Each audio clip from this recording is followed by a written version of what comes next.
Doctor, my wife must die in the labor room today. I will pay you 1 million for the job. But sir, why do you want your wife dead? I don't care. Make it look like she died while pushing.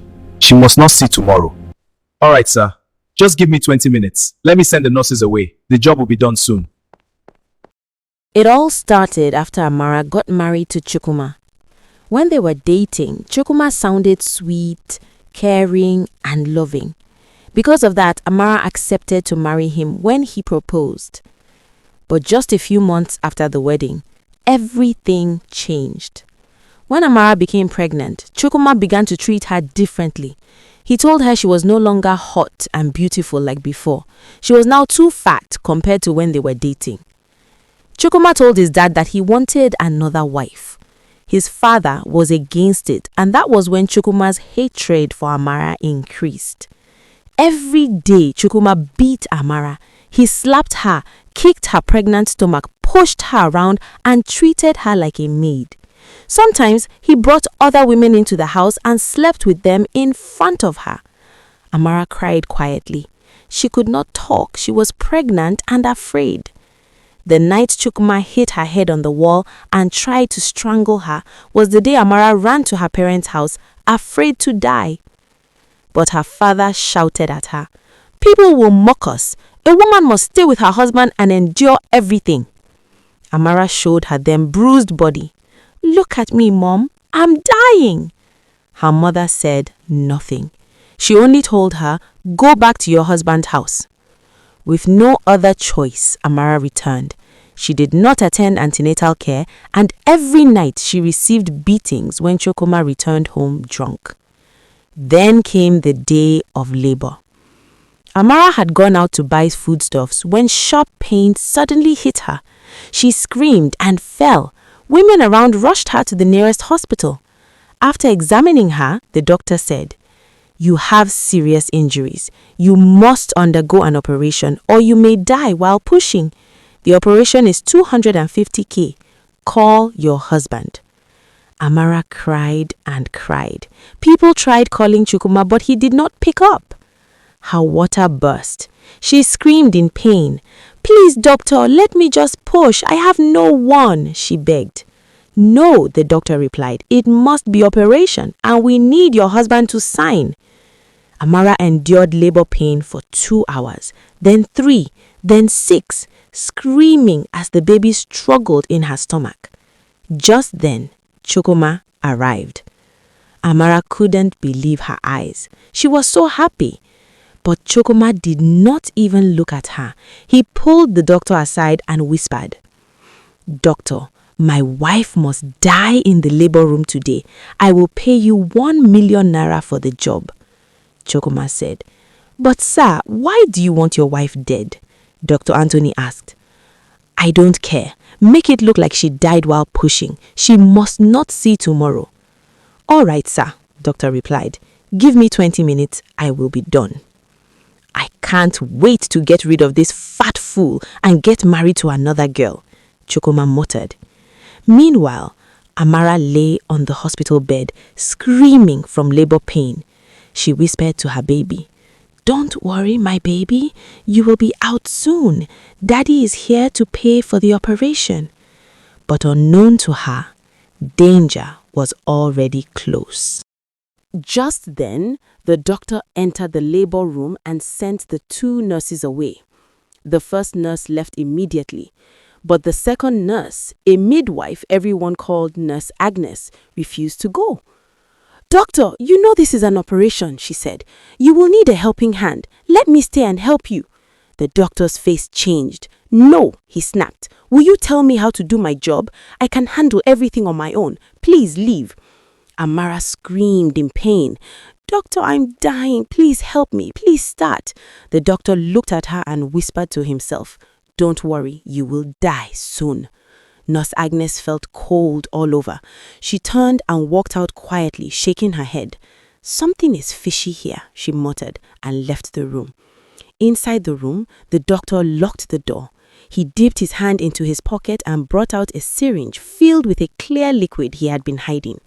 Amara was shaking violently. The labor pain was too much. Tears streamed down her face. "Please, doctor," she cried. "I can't take it anymore."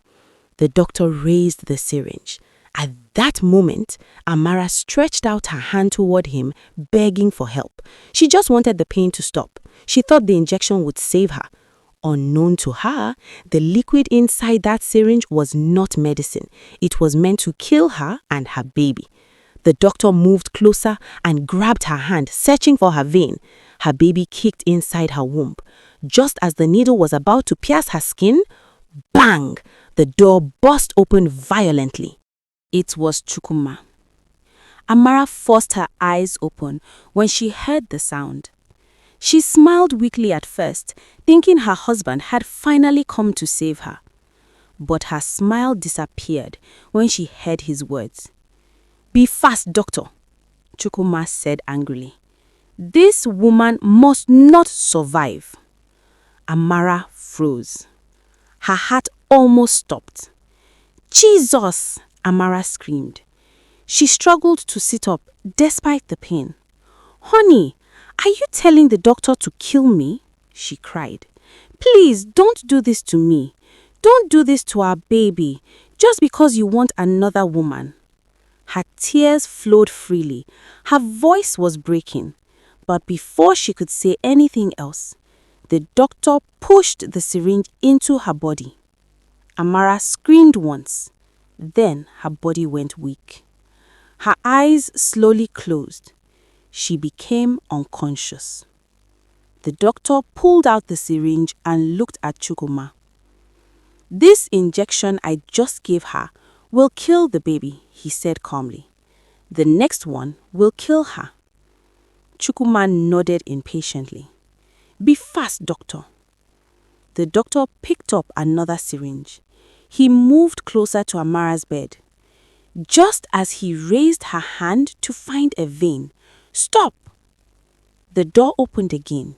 It was Nurse Agnes, the midwife. The doctor tried to push her out, but she raised her phone. "Don't touch her," Nurse Agnes said boldly. "Everything you said has been recorded." The doctor froze. Chukuma stepped back in fear. Before they could react, security officers rushed into the room. They had been called earlier by Nurse Agnes, who had suspected something was wrong. The officers arrested the doctor and Chukuma immediately. Amara was rushed into emergency surgery. Amara did not wake up immediately. Minutes passed, then more minutes. The labor room was quiet, except for the sound of machines and hurried footsteps. Just when fear had settled fully into the hearts of everyone outside, a sudden shout broke the silence. "Wait! The baby is breathing!" For a second, nobody moved. Then chaos followed. The tiny baby, weak, pale, barely moving, had let out a faint gasp. The poison meant to end 2 lives had reached Amara's body, but it had not fully crossed to the child. Doctors later said it was because the placenta had already begun to separate from the womb due to prolonged labor and stress. The baby had been fighting for hours, and somehow that struggle delayed the spread of the drug. It was not medicine, it was mercy. The baby was rushed into intensive care. Hours later, Amara slowly opened her eyes. The room felt strange, too quiet. She tried to move, but pain shot through her body. A soft sob reached her ears. She turned her head weakly. Her mother was beside her bed, crying silently. Her father stood behind her, his eyes red, his hands shaking. "Mama," Amara whispered. Her mother gasped and grabbed her hand. "My child, my daughter, you are awake!" Amara's eyes filled with tears. "My baby, where is my baby?" she asked in a broken voice. Her parents looked at each other. For a moment, Amara's heart stopped. Then her father spoke, his voice cracking. "The baby is alive." Amara cried out, not in pain this time, but in relief. Her entire body shook as tears poured freely. Her mother held her head to her chest, apologizing over and over. "I am sorry," her mother sobbed. "I should not have sent you back. I failed you." Her father knelt beside the bed, something he had never done before. He said quietly, "Forgive us. From today, no one will ever hurt you again." True to their words, when Amara was discharged, her parents took her and her baby straight to their home. As for Chukuma and the doctor, the law did not sleep. The money he offered became evidence, the syringe became proof, the confession became the final nail. Chukwama was sentenced to a long prison term for attempted murder and conspiracy. The doctor lost his license forever and was jailed for medical malpractice and attempted murder. The hospital dismissed every staff member who turned a blind eye. Justice came, slow but firm. Months later, Amara sat under a mango tree in her parents' compound, her baby asleep in her arms. The scars were still there, the memories still hurt, but she was alive. Her child was alive, and for the first time in a long while, she felt safe. Sometimes survival itself is the miracle. Moral lesson: silence protects evil. Abuse should never be endured in the name of marriage or tradition. When people speak up, when families protect instead of shame, and when courage replaces fear, lives are saved. No woman deserves violence, and no child should be born into cruelty.